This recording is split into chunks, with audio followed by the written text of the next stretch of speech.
Umphefumulo munye emhlabeni.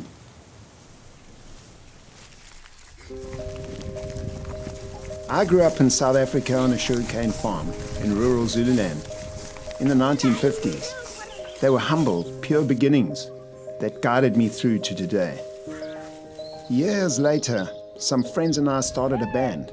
We called it Lerato, which means love in Sotho. We had to practice in secret though because the law didn't like the races mixing.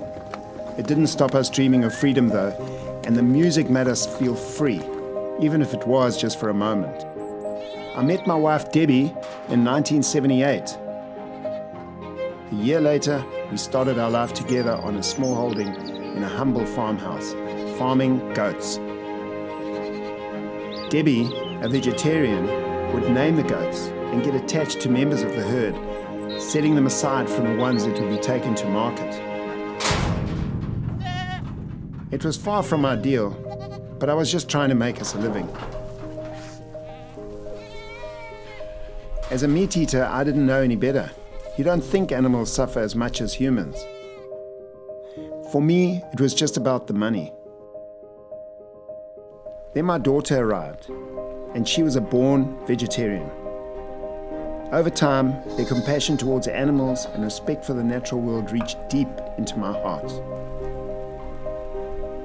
But the penny really dropped for me after we moved off the farm and I started a small construction company. I was always on site and getting stuck in, building houses and factories for our clients. Then one day, a piggery. I was proud of my work until I went back one day to do a site inspection. I saw how the animals were treated, and something inside of me broke.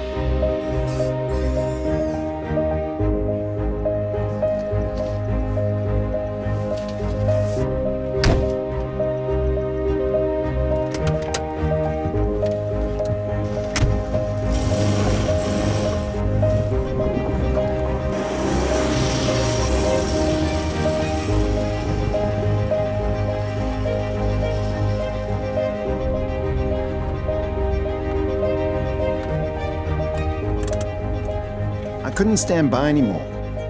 Everything that Debbie and my daughters stood for became clear.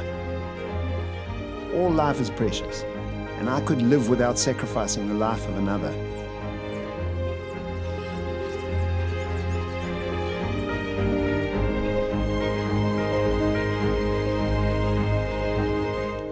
I became a vegetarian and set about creating a meat alternative that was high in protein and had the same taste and texture as meat. This was to supplement my diet and sustain an active lifestyle. It was fun and the whole family got involved. We got better and more efficient and eventually pre-making them for future use.